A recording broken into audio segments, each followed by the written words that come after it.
Hello everyone, welcome to study to peak. मैं प्राची राज आप सभी का वेलकम करती हूँ स्टडी टू पीक में। जैसे कि आप सभी ने रिसेंटली सुना होगा आईएनएस ब्रह्मपुत्र। आईएनएस ब्रह्मपुत्र जिसमें आग लग जाती है और बुरी तरह से डैमेज हो जाता है। आप यहाँ पर आर्टिकल देखते हैं, एनडीटीवी का आर्टिकल है। आग लगने से आईएनएस ब्रह्मपुत्र बुरी तरह से क्षतिग्रस्त हो जाता है। आईएनएस ब्रह्मपुत्र जिसे साल 2000 में शामिल किया जाता है इंडियन नेवी में।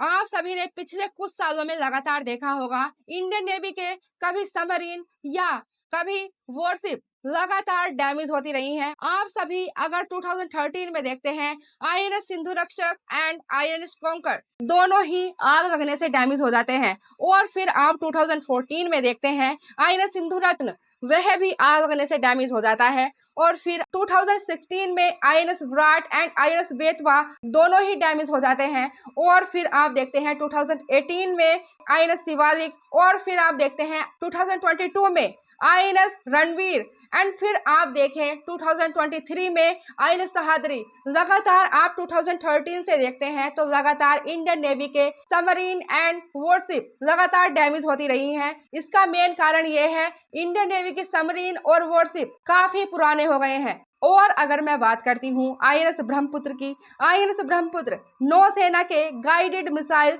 फ्रिगेट की अपनी श्रेणी का एक जहाज है और इसे Garden Reach shipyard and engineer Kolkata के द्वारा बनाया जाता है और यह पूरी तरह से भारतीय जहाज है। प्रेजेंट में अगर आप देखते हैं इंडियन नेवी के 3 वर्ग हैं। पहला शिवालिक वर्ग, सेकंड तलवार वर्ग एंड थर्ड पर आता है ब्रह्मपुत्र वर्ग।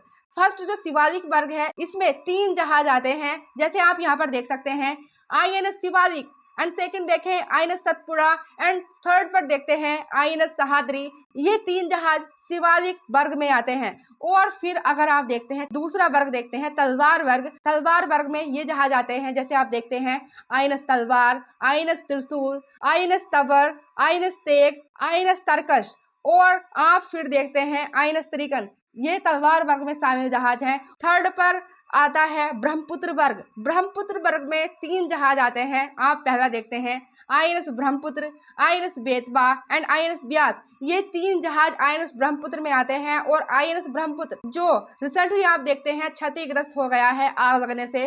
और अगर थोड़ी सी जानकारी ब्रह्मपुत्र के बारे में और लें, आईएनएस ब्रह्मपुत्र इजराइल और लेबानोन के बीच में 2006 में जब संघर्ष चल रहा था, उस दौरान लेबानोन में जो भारतीय फंसे हुए थे उनको निकालने के लिए ऑपरेशन सुकून के तहत लेबानोन से भारतीय लोगों को बचाया जाता है। साथ ही 2006 में नेपाल और श्रीलंका की सैन्य शक्ति इतनी अच्छी नहीं थी, इस वजह से श्रीलंका और नेपाल भी भारत की मदद मांगता है।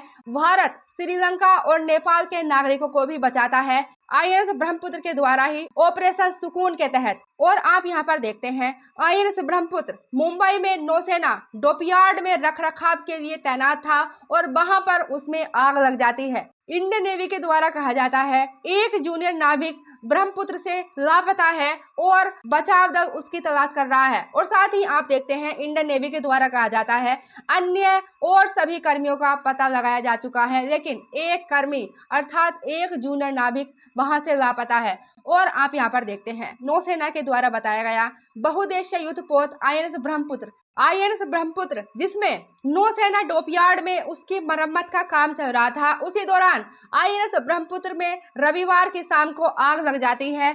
और फिर नौसेना डॉकयार्ड मुंबई और बंदरगाह में मौजूद अन्य जहाज से आए अग्निशामकों की सहायता से जहाज के चालक दल ने सुबह तक आग पर काबू पा लेते हैं। और फिर आप यहाँ पर देखते हैं इसके अलावा आग के जोखिम का आकलन करने के लिए सैनिटाइजेशन जांच सहित अन्य कई कार्रवाई की गई हैं। और अगर आप यहाँ पर देखते हैं नौसेना ने कहा दोपहर में जहाज एक तरफ झुकने लगता है और तमाम कोशिशों के बावजूद भी जहाज सीधा नहीं किया जा सका।